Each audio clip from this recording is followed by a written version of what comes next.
Hello, it's Shari here today, and I'm going to be making this fun laundry reveal wheel card inspired by one of our other design team members, Megan. So I'm going to put all my stamps in my Misty here so that I can stamp them nice and crisp, because I have a feeling with these bigger stamps I may not get a crisp image just stamping them individually. I'm using images from Loads of Fun, as well as this little dog that's from Let's Play. And I'm also going to use the little sleeping cat from Christmas Dreams. So I'm just going to pick those up with the door of my Misty. What I have here is a piece of Nina Solar White cardstock just cut in half, and I'm going to use the Lawn Fawn Jet Black ink because I'm going to be doing some Copic coloring. So as I suspected, there were just a couple little places that didn't get the best impression, especially on that side of the washing machine. So since I'm using my Misty tool, I can just ink all those up again and stamp right back down and get a nice crisp black image. I'm also going to do some stamping on the wheel. So I'm going to go ahead and cut my wheel out of the top part of this piece of white cardstock. I'm going to use the big scallop wheel from the Reveal Wheel set as well as the little one. And now that my wheel's cut out, I'm going to use some images from the little bundle stamp set. So I'm going to use these little baby socks. I stamped out a big sock there, but I decided I wanted to use the baby socks because I'm making a baby card. And I'm making a baby card for a boy. So I'm going to stamp out the overalls and the little onesie, but I'm going to avoid the dress. So you can customize this for whatever gender card you're making. I'm also going to put some of those socks in there, but I'm only going to ink up one of them so that I don't have two socks perfectly together, because it would not be that way in the laundry. So now I'm going to do some coloring, and this video is a little long, so I'm going to speed up all my coloring, and if you want to skip ahead because you don't want to watch the coloring, please do so. So I'm just coloring my cat with some warm grays, doing a little bit of easy shading, and then I'm going to go in with my darkest one and add some stripes just for some detail. Now moving on to my little dog, I am going to put down a layer of my lighter of the two browns that I'm using, and then instead of doing shading, I'm just going to use the darker one to create some subtle spots.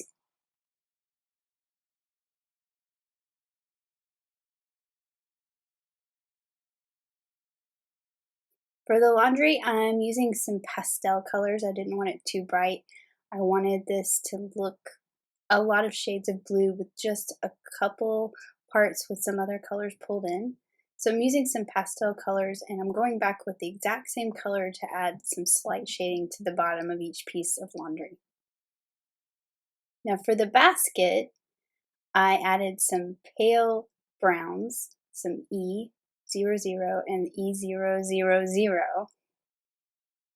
And then I went and blended it all out with a very pale cool gray, just to kind of give it a white look, but also a cream look, sort of like a laundry basket.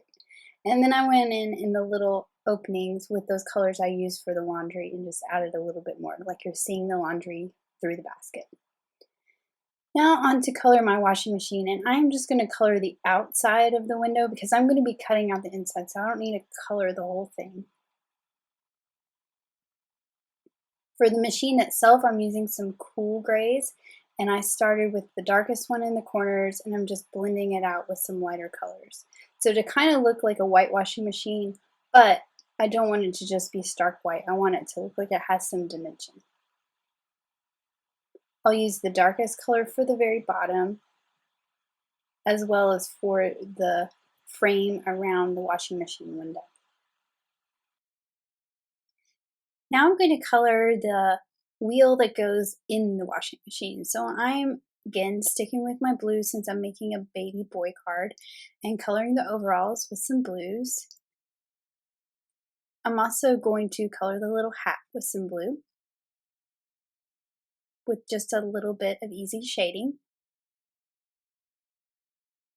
And then for the items that are going to be white, I'm going to use a pale gray, and I'm just going to outline it with that C1, kind of blend that out with a C00, and then go in with my colorless blender and completely blend it out. So it looks a little gray right now, but once that blender dries, it'll look white with a little gray outline.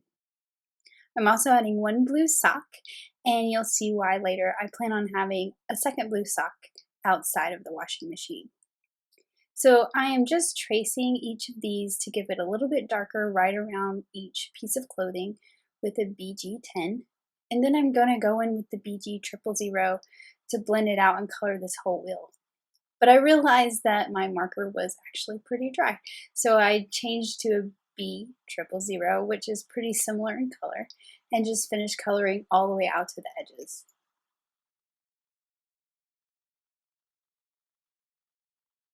Now to cut out all my pieces, I'm using all the coordinating dies that go with all of these sets, and I'm just going to hold them in place temporarily with some washi tape. So I'll run that through my die cut machine, and now I have all these pieces to help me put my scene together. Now I did not end up using some of these pieces, but I will just keep them for a future project. I'm going to put my pieces in this little bowl here so I don't lose them as I continue to work. Now I'm going to work on the panel that my little scene is going to go on. So I have the Gotta Have Gingham 6x6 paper pad, and I'm going to pick out the purple gingham that is orthogonal rather than diagonal. This is kind of going to be the wallpaper of my laundry room. I'm also going to use the Perfectly Plaid Chill paper, and I'm going to pick out the orthogonal dark blue plaid, and this is going to be the floor of my laundry room. So I have the outside rectangle of the Reveal Wheel die set, and I've removed the window. So I'm not going to cut a window with the piece that comes in this set. I'm going to cut the window with a circle die here in just a little bit. I'm also turning it to where the little cutout is on the left side towards the bottom. And this is so that the wheel can be towards the bottom of my card and my washing machine can be more towards the bottom of my card instead of sort of floating in the air. So I'm just using the grid of the pattern to kind of line it up straight and then cut it out with the die cut machine. So you can see now that's going to line up and my washing machine is going to be more towards the bottom and I can stamp a sentiment on top. So now I've got the dark blue plaid paper and I'm just lining it up near the bottom. I'm going to use the piece I've already cut as a guide to line up my panel die, and I'm just going to hold that in place.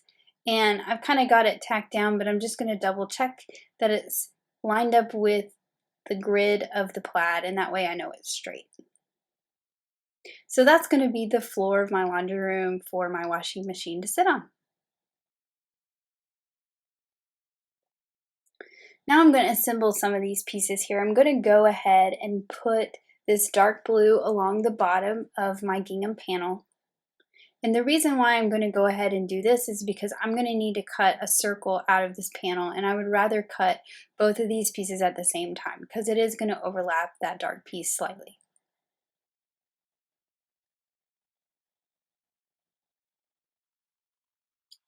So I'm going to be using some circle dies to cut my openings here. I'm going to use two sizes. This one is slightly smaller than the window. You can see that the cutting edge is on the outside. So you can see right where it's going to cut is right inside those two lines.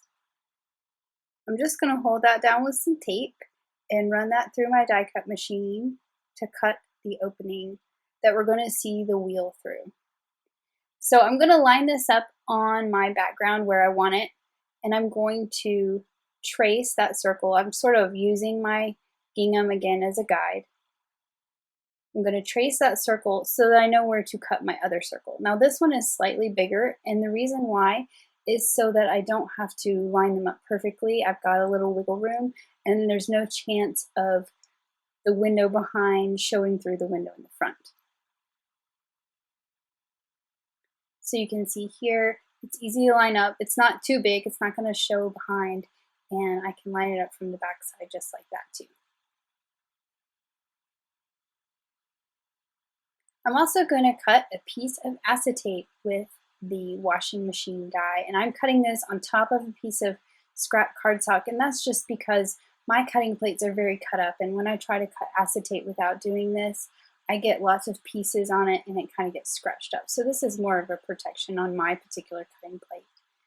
I'm going to use some adhesive runner, and I'm just going to put that piece of plastic on the back side of the washing machine. And this is going to create the look of the washing machine window.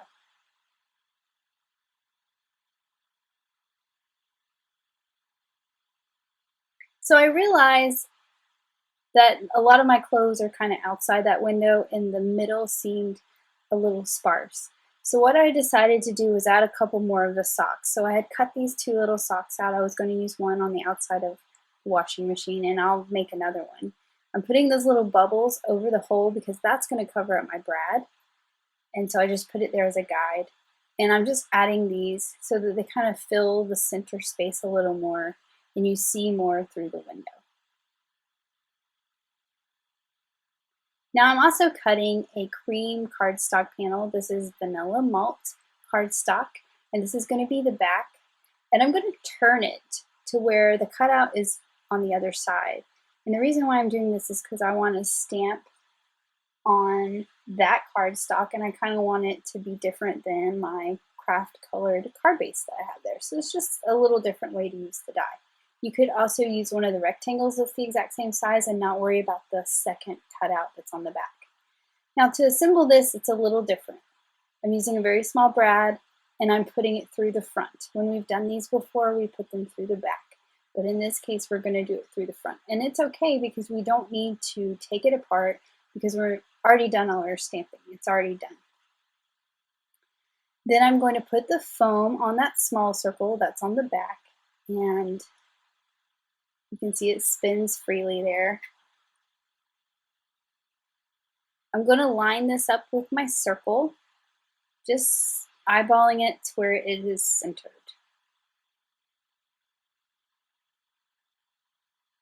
And then I can lay these 2 pieces together and my wheel will be in the right spot. Now to add the washing machine onto my front panel. And I'm adding some adhesive, and I really wish I paid a little more attention when I did this because you'll see why here in a minute.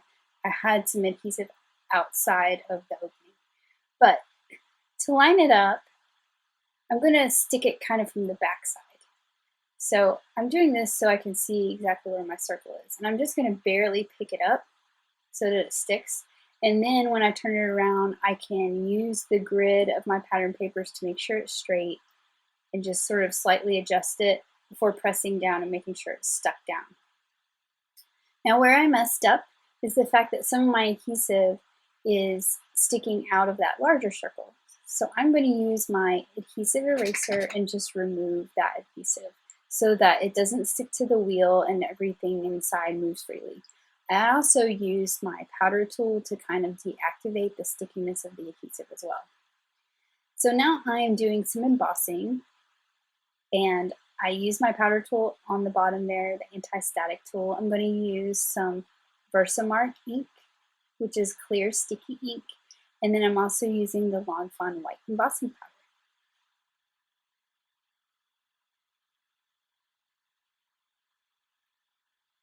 And I'm just doing the white embossing on this part of the sentiment just so it stands out really well on that dark blue background. Now for the sentiment that goes across the top, it says a little bundle is on the way. So I'm just lining those pieces up, and I'm going to stamp that in some Blue Jay ink to go along with the blue colors that I have on my card.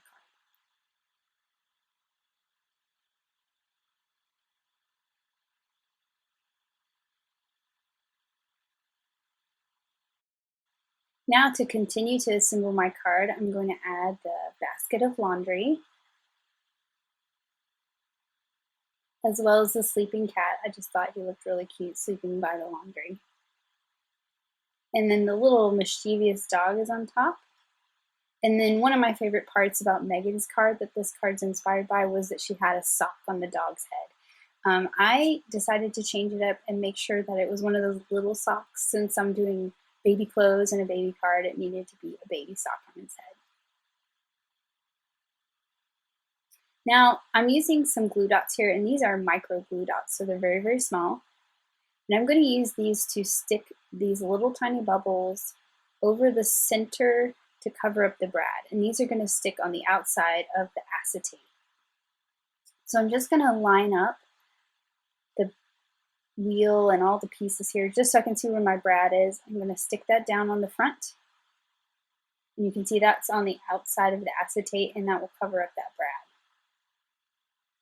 Now I also still felt like I needed to fill the center slightly, so there is a really tiny star in this set. There's also some hearts and a flower, and I just thought it would be kind of cute to add a couple of these in there. It's sort of magical laundry, I guess, but I think it helps fill the space a little bit.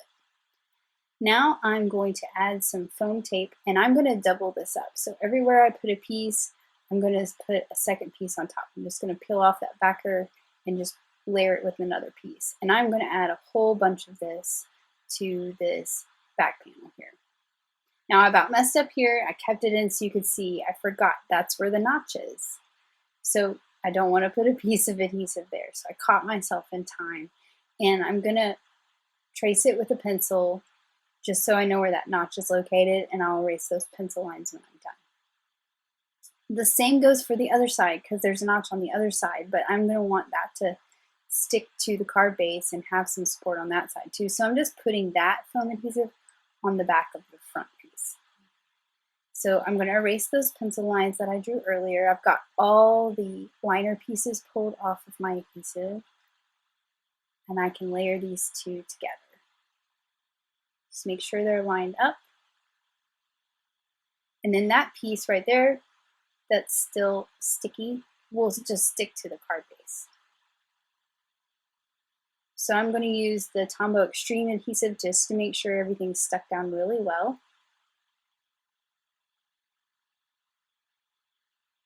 And then I will just center it and line it up in my card and stick that whole assembly right to the card base.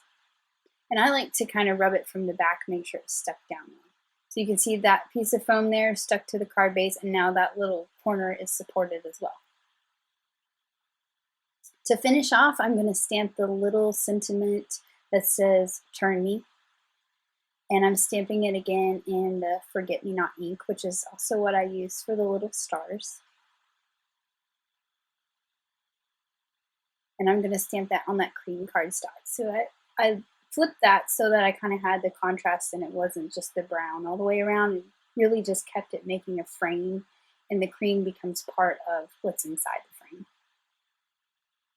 And there is the finished card. I just think that is super fun, and thanks Megan for the inspiration. So here's another look.